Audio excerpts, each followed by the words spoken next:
Alright, here we are. Narrating Ido Portal. People are also wondering, why do I just jump around from Nick Fuentes to Ido Portal? I'm really into somatic theory, whatever pretentious word you want to give it. I had my own what do you call it? My own curriculum, my own philosophy, which was called somatic inquiry. Had to do with music and the interaction with the body, and silence, the most important music. What is the body in silence? Anyways, this is just a book that I've written from the notes I've taken on Ido Portal's interviews, videos, mixed with some of the other stuff that I've already researched. So, let's begin. Narrating Ido Portal. Postureless practice, transformation, and the living intellect. The technique falls apart and something appears. Failure is the doorway, not the verdict. What remains when everything changes is the thing worth knowing.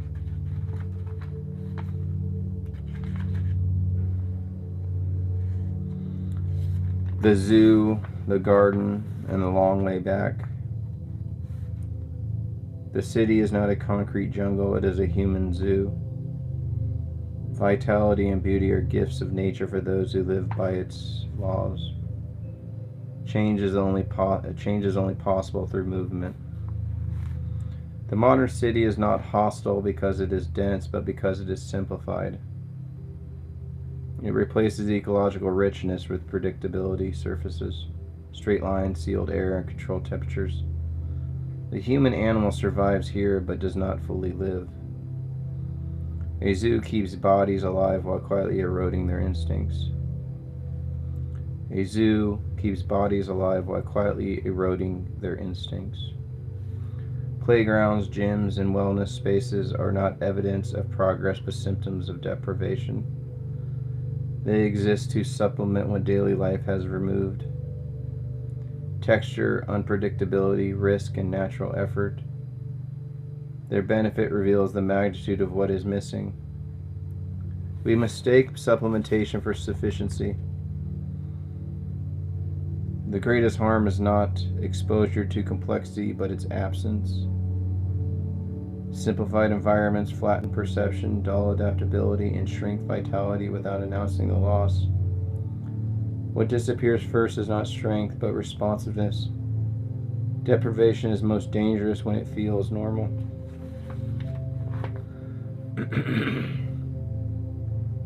Natural movement is not an optional lifestyle choice, it is a condition for human flourishing. Bodies that do not crawl, climb, balance, carry, and adapt lose more than skill, they lose coherence. Health is not an achievement, it is a relationship. Health is not an achievement, it is a relationship. Every environment trains us.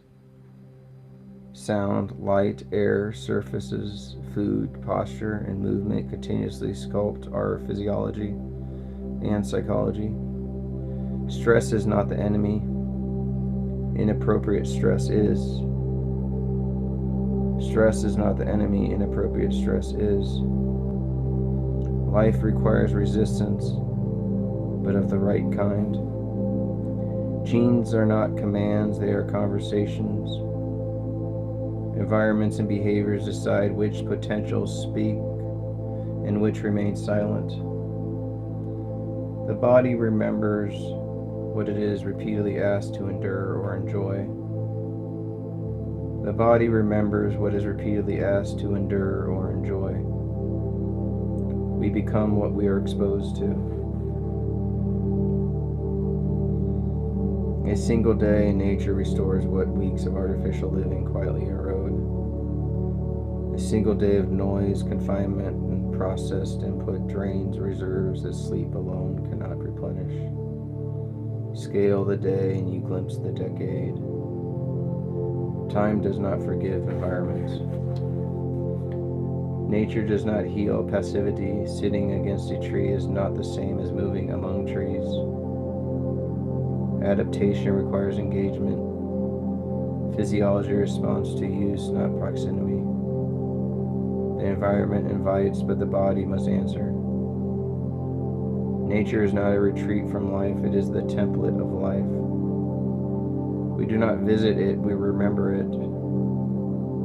Every cell carries its logic, its rhythms, its demands. Alienation from nature is alienation from self. Urban environments overstimulate without nourishing, light without darkness, noise without rhythm, information without meaning. The nervous system is kept alert but never restored. Stimulation is not vitality. The absence of disease is not health. Fatigue, anxiety, depression, and numbness are signs of ecological mismatch, not personal failure. Pills can mute symptoms, but they cannot restore context. What is broken is often the habitat.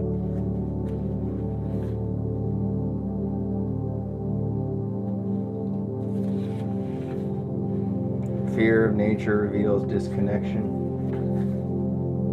not wisdom. To see forests as threats and cities as safe is to invert reality. Artificial safety breeds biological fragility. Comfort purchased externally costs resilience internally. Strength is not built against nature, but through relationships with it. Wind, cold, heat, uneven ground, and uncertainty are not adversaries, they are instructors. You do not conquer nature, you are shaped by it. To move in nature is to enter a moral field. Every step leaves a trace. Mystery without respect becomes vandalism. Fitness without care becomes nihilism. There is no strong body on a dead planet. Restoration is slow because damage was slow. Biology does not respond to urgency, it responds to consistency. Skipping stages creates illusions, not compatibility. Evolution never rushes, and neither should recovery. Inactivity is not neutral. Sitting, standing, and breathing poorly shape tissues as surely as training shapes muscle. Disuse becomes misuse. Misuse becomes fear. We are trained even when we are unaware. Comfort zones contract with unchallenged. The more convenience we outsource, the less capacity we retain. Eventually, ease becomes stress. Permanent comfort is a slow suffocation. Neglect breeds punishments, fantasies. After years of abandonment, many try to redeem the body through violence rather than patience. Brutality masquerades as discipline. The body does not respond to guilt, it responds to care. Quality precedes quantity. Frequency precedes intensity. Complexity precedes heroics. A body unable to move well slowly cannot move safely fast. Power without foundation is borrowed time. True progression is not only heavier, faster, or longer, it is more real. Uneven ground, unstable surfaces, height, exposure, and uncertainty trained courage and composure alongside strength. Fear managed gradually becomes confidence. Adaptation occurs after effort, not during it.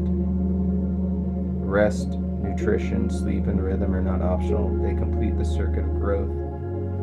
Ignoring recovery sabotages progress. What grows unseen matters most. What grows unseen matters most. What grows unseen matters most. Difficulty is relative, effort is absolute. The beginning The beginner trembles on a bar, maybe working harder than the expert flowing through complexity. Merit belongs to engagement, not appearance. Challenge defines practice, not skill level. Capability is not a destination, but a direction. To treat fitness as a state is to invite despair. To treat it as a process is to invite continuity. We are always becoming and unbecoming. Progress demands commitment, not novelty. Short bursts of enthusiasm cannot replace daily allegiance. Habits shape bodies more reliably than motivation. What repeats becomes identity. Efficiency is not laziness, it is intelligence in motion. To use exactly what is needed, no more, no less, is to preserve energy, safety, and longevity. Waste is the signature of inexperience. What is natural is not automatically refined. Habit can feel intuitive while remaining inefficient. Skill is nature matured through attention. We must nurture what we inherit. Structure is necessary, rigidity is fatal. A method exists to restore what has been lost, not to imprison spontaneity. The goal is second nature, not obedience. Technique serves life or it betrays it. The solution is not futuristic, it is ancestral, patient, and embodied. Move daily, seek texture, respect progression, re-enter relationship, go back, not to escape the future, but to survive it. Go back, not to escape the future, but to survive it.